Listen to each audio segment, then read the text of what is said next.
Saudara, senang sekali saya Afla Nadia dapat menemani Anda kembali dalam Serambi Topik. Seperti biasa, kita akan bahas mengenai isu-isu menarik dalam Harian Serambi Indonesia.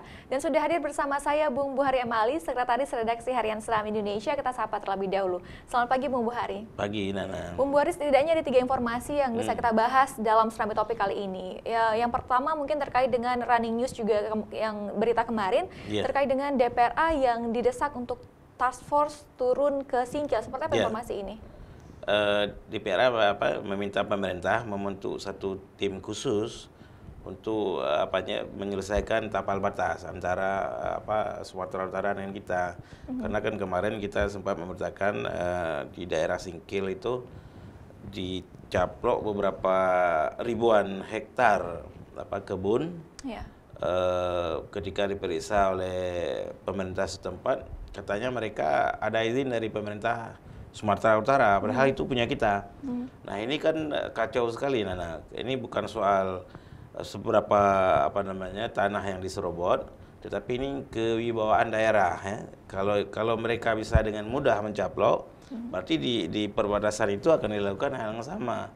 Ini kan tidak dibenarkan hal yang seperti ini. Makanya DPR meminta ini persoalan serius, maka perlu ada task force yang turun ke sana.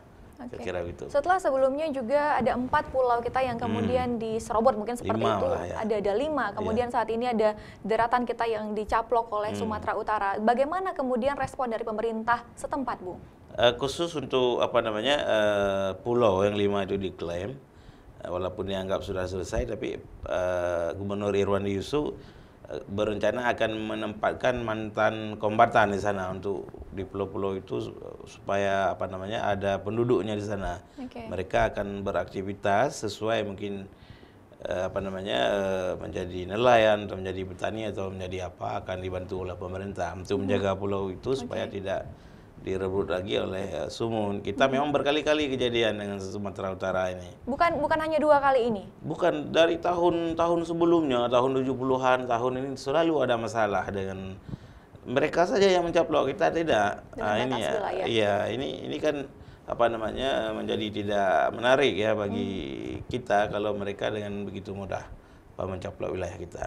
Ya tentunya juga kita harapkan semoga ini segera terselesaikan antara batas wilayah Aceh dan juga Sumatera Utara ya, Bung. Iya, supaya tidak melebar. Nanti kalau misalnya kali ini kena di Singkil, nanti tidak mungkin di Sebulu Salam atau di Stabat yang di wilayah timur atau di wilayah tengah atau di Aceh Tenggara sana repot jadi nanti. Apa yang kemudian mungkin membuat begitu mudahnya pemerintah dari Sumatera Utara ataupun mungkin Aceh mungkin seperti itu, apa kurang memperhatikan batas wilayah atau seperti apa mungkin? Iya, mungkin ketika mengurus izin untuk membuka kebun, kalau di sana lebih mudah dibanding dengan kita. Kita mungkin ada persyaratan, mungkin di sana lebih mudah, maka mengurus ke sana.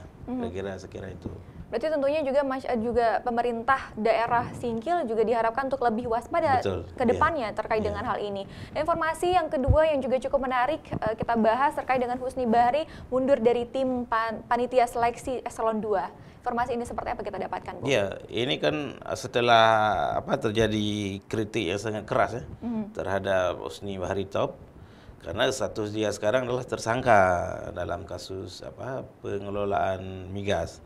Jadi kan kalau dia tersangka kemudian menguji orang menjadi pejabat Eselon 2 ini kan secara etika kan tidak etis lah. Tidak etis. Meskipun ilmunya cukup, tetapi kan integritas orang yang menguji ini yang dipersoalkan. Ya karena ini ribut terus-menerus, dikritik dari berbagai pihak, akhirnya Husni sendiri yang berinisiatif, oke lah saya akan mundur kalau begitu, silahkan mungkin diganti dengan orang yang lain. Respon dari gubernur sendiri seperti apa, Bu? Karena mengingat ini juga hak prerogatif beliau. Iya, kayaknya dia merestui karena dia mundur mungkin akan dicari orang lain. Kalau tidak, misalnya dia bertahan dengan itu, saya kira akan bertubi-tubi juga akan terjadi serangan.